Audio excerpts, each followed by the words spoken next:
बिहार में जल्द विधानसभा चुनाव की तारीखों की घोषणा हो जाएगी, तो ऐसे में द पैम्फलेट की टीम बिहार के हर जिले में जाकर वहां की जमीनी हकीकत, जनता का मूड और आने वाली सरकार से उनकी क्या उम्मीदें हैं उसे समझ रही है।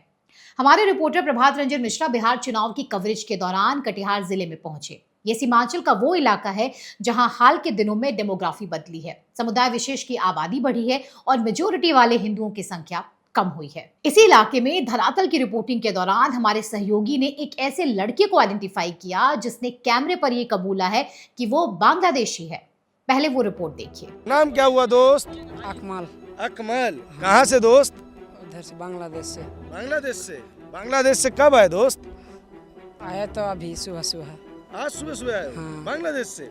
बांग्लादेश से नहीं, इधर से। नहीं तो वैसे बांग्लादेश से कब आए?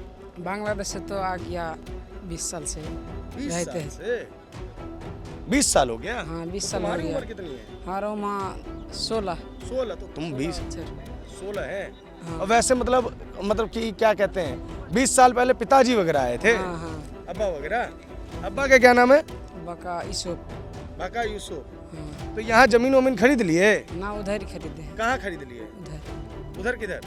हथियादरा में। हथियार बिहार में ही ना? हाँ, बिहार में। बिहार में यहाँ से कितना दूर जमीन खरीदे हो? है ज्यादा नहीं, 2 कट्ठा। 2 कट्ठा खरीद लिए। अच्छा, बाबूजी का वोट कार्ड बन गया? वोट हाँ, बन गया तो। बाबूजी का वोट बन गया? और तुम्हारा आधार कार्ड बन गया? हाँ, बन गया।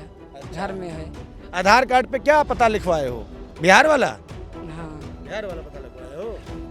अच्छा बाबू, एक बात तुमको बताओ कि जैसे तुम बाबूजी यहाँ सब आए तो कैसे आए? मतलब कैसे आएगा? कैसे, मतलब वही पूछना चाहता हूँ, कैसे आए? कुछ बताए होंगे ना तुमको, कैसे आए थे?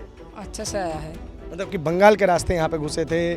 कैसे घुसे थे? प्लेन से आए थे? कैसे आए थे? कुछ बताया? प्लेन से या जहाज से कैसे आए? प्लेन से कहाँ आएगा? इधर से बस्ती था उधर, तो इधर? इधर लाया है।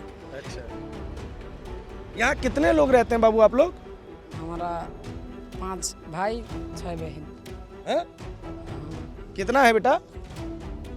11। 11 लोग हैं? हमारा घर में। नहीं, वैसे मोहल्ला में कितना लोग हैं? मोहल्ला में तो ज़्यादा है, 2000 लोग हो जा। अच्छा। जी हाँ, तो बॉर्डर इलाकों में घुसपैठियों को खोजना ठीक इतना ही आसान है। बदली डेमोग्राफी और बढ़ते वोट बैंक पॉलिटिक्स का कारण आपके सामने है। 16 साल के इस घुसपैठिए परिवार के लड़के ने वो सच्चाई हमारे कैमरे पर बताई जिसे विपक्ष लगातार झूठा साबित करने की कोशिश कर रहा है। ये तो सिर्फ एक अवैध बांग्लादेशी हमारी टीम को मिला, इसके परिवार में ऐसे 11 लोग हैं और जिस इलाके में इसका परिवार रहता है उस जगह इनकी पूरी आबादी तकरीबन 2000 की है, जो अवैध तरीके से बिहार में सिर्फ घुसी नहीं आए हैं बल्कि फर्जी वोटर ID कार्ड बनवाकर डेमोक्रेसी को अपना डिक्टेशन दे रहे हैं। लोकतंत्र के बारे में कहा जाता है कि जनता जनार्दन है, लेकिन इस सिचुएशन के लिए क्या कहा जाए जब घुसपैठिए ही लोकतंत्र के भगवान बन जाएं? लोकतंत्र का अपहरण कर बैठे इन घुसपैठियों की कब्जे से डेमोक्रेसी को लिबरेट करने का माध्यम है SIR यानी स्पेशल इंटेंसिव रिवीजन, जिसका विरोध करके बैकडोर से वो विपक्षी दल इन घुसपैठियों को बचाना चाहते हैं, इन्हें यहां रहने देना चाहते हैं। वो चाहते हैं कि घुसपैठिए इनको वोट करें क्योंकि ये इनके वोट बैंक हैं। इसलिए आज जब बिहार में SIR की प्रक्रिया चल रही है तो इनकी सांसें फूल रही हैं, क्योंकि चुनाव आयोग द्वारा चलाए जा रहे SIR का उद्देश्य ही है फर्जी और अवैध रूप से रह रहे उन लोगों की पहचान करना जो सालों से न सिर्फ वोट देते आए हैं बल्कि देश के नागरिकों को मिलने वाली सुविधाओं का लाभ भी उठा रहे हैं। चुनाव आयोग ने इसी SIR की प्रक्रिया के जरिए 70 लाख से ज्यादा अवैध वोटर्स के नाम वोटर लिस्ट से काटे हैं।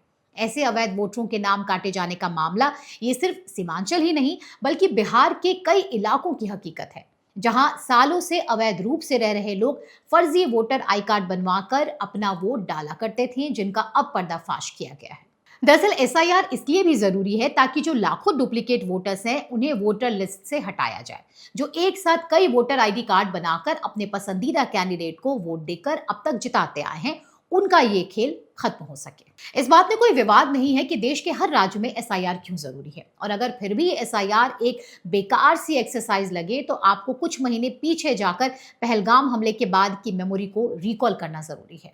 जम्मू कश्मीर में पहलगाम आतंकी हमले के बाद हुए ऑपरेशन सिंदूर के बाद देश में अलग अलग जगहों से सुरक्षा एजेंसियों ने वैसे लोगों को बाहर निकालने का काम किया जो देश में सालों से बिना किसी डॉक्यूमेंट्स के रह रहे थे। ऑपरेशन सिंदूर के बाद देश की कई जगहों से पाकिस्तानी नागरिक निकले और तो और कुछ मामले ऐसे सामने आए थे कि पाकिस्तान के रहने वाले लोग भारत में सालों से वोट देते आए हैं। उस समय ये सवाल उठाया गया था कि हमारे देश में पाकिस्तानी कैसे रह रहे थे, और इसी सवाल के जवाब में देश भर में इस आइडेंटिफिकेशन और आइसोलेशन को जरूरी माना गया था।